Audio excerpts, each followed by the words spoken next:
I bought my first car when I was 19 years old. My first car I got when I was 19 or 20. My own first car, you're gonna love this one. It was a 3-cylinder Geo Metro. Gas was only about 99 cents a gallon back then, and so I could fill up my tank for about $7 and I could drive all the way from Chicago to Kirksville, Missouri, where I was in school. It was about a 1963 Dodge pickup truck. It was old, it was rusty, I got it cheap. I mean, this car, I don't even think the doors worked. I think you had to climb in somewhere.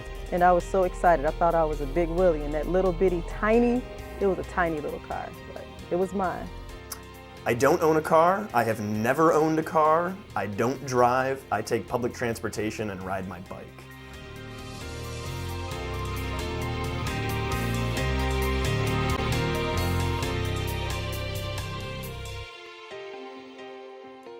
Now it's all changed. Cars, it's almost like being in the middle of a video game now. Cars have power buttons, cars have joysticks, cars have screens giving you directions, showing you the view out of the back window of the car. Technology is unbelievably sophisticated now. They're basically now run by powerful computers. You know, now kids play video games and, you know, do all that stuff in their spare time. Those guys fixed cars. They got their cars and they worked on them and they could fix them and they could make parts out of pop cans and, you know, I mean, they could, you know, things were easier then. And then now, I don't think they could do that kind of, I don't think teenagers can really fix cars anymore. And so over time, cars have gotten smaller by and large, pollute less, and are far, far safer. It's a big issue with me and, you know, with the world. A lot of the carbon dioxide that's going into the atmosphere is you know, that is the greenhouse gases. I don't know if it's the cause of global warming, but it sure is helping the fact that it's warming up the earth. Fossil fuels, petroleum fuels are not renewable because they take hundreds of millions of years to make.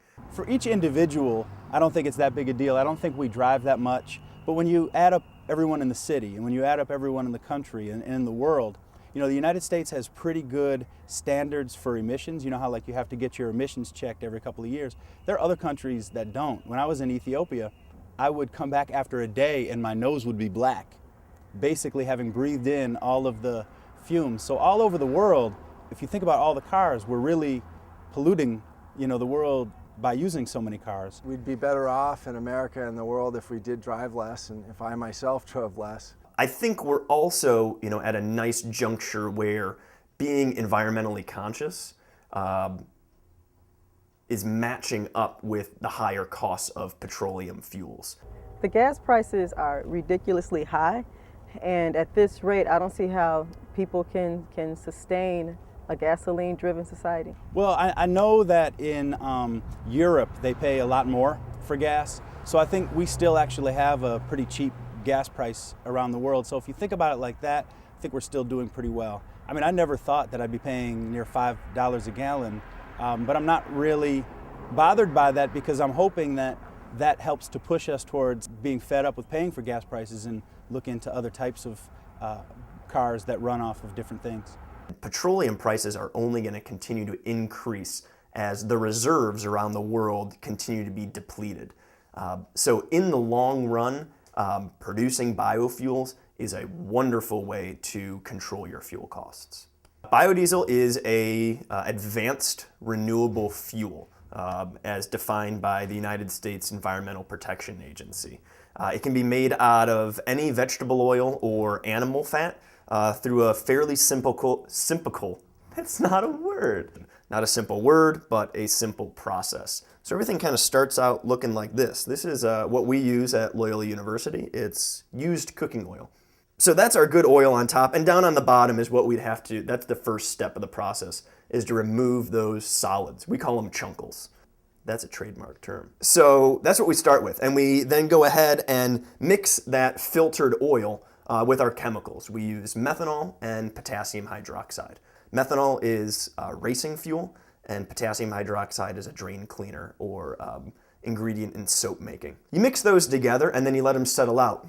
After we remove the glycerin molecule from those chains of hydrocarbons, the glycerin's more dense. And so it's going to settle to the bottom of the tank. So these large tanks behind me, if you could peer inside them, they'd look exactly like this. That oil has now been split into biodiesel and glycerin. And so we'll go ahead and separate those two products. The glycerin, we're simply going to go ahead and remove some contaminants from it to make it safe to handle. And then the biodiesel is going to get washed. It's going to get washed with water. Water's the most magical chemical on earth. It has dual polarity, and so it's going to go ahead and drag, it's like a magnet, dragging out our contaminants to the bottom of the tank. And then we'll pump in air bubbles to remove any of the excess water that's going to be in there, and we'll be left with biodiesel, ready to go into any diesel engine. So I drive the Toyota Prius right here, made a decision to do that. Predominantly, my wife and I made the decision just because we think it is better for the environment to have less pollution. With this hybrid engine, most of the time it runs on the electric motor, which charges itself as it travels. And then the other times when I need a lot of power, it runs on gasoline. So this car gets about 37 miles per gallon. And a typical Lexus around this model would get more like 20, 22. It's the second generation. So the first one was a really small hybrid, and this was the first one with this, I don't know if you can see it in the camera, but it's got a hatchback. It's called a carry-off. I bought it because I wanted to help, the environment and use less gas. I believe it's a future. They do have a limited mile range. That's one of the drawbacks, but they don't pollute whatsoever. If you're charging them using a renewable energy source, like not burning coal, or if you produce your own energy at home, it's completely green. You don't have any impact on the environment. Right now we have two models of electric cars. We have Nissan Leafs and Mitsubishi i-MiEVs. And these are both, they're four-door cars, they have hatchbacks, no combustion engine at all. They're 100% electric. And they really, if you look at them, they're really neat looking, but they're cars. They really are cars. They drive, they're highway safe. They drive at full speed. Matter of fact, I've driven both, and they get to full speed pretty quickly, surprisingly quickly. So I think what will happen over time is the batteries will get more powerful. They'll get smaller, just like computers. You'll be able to go further on a full charge, and there'll be more and more places to charge your vehicle on highways. There'll be, I would think that service stations over time that sell you gas will also be happy to sell you some electricity to charge your battery. And also there are three different levels of charge. There are slow, medium, and fast charging levels. And what you'll find over time is there'll be more and more, they're called level 3 fast chargers. We need to make, life adjustments, as individuals to not only decrease our impact on the environment, but decrease our costs. These are directly related now. The fact that, saving energy is good for the environment and it saves money. So being energy efficient or using renewable energies, it works for everybody. As environmentally conscious consumers need to purchase products and use energy that operates within the natural cycles of the earth, so that we can maintain a balance. We need to understand the carbon cycle and the water cycle and figure out how we can operate in our lives within those natural cycles instead of depending on extracting our natural resources from the earth. So I would much rather walk and take the public transportation if I could. Bike. I would love to be able to ride a bike to work. I grew up in Madison, Wisconsin, and a lot of people biked to work. I would bike to work if I didn't live so far and if I didn't get so sweaty.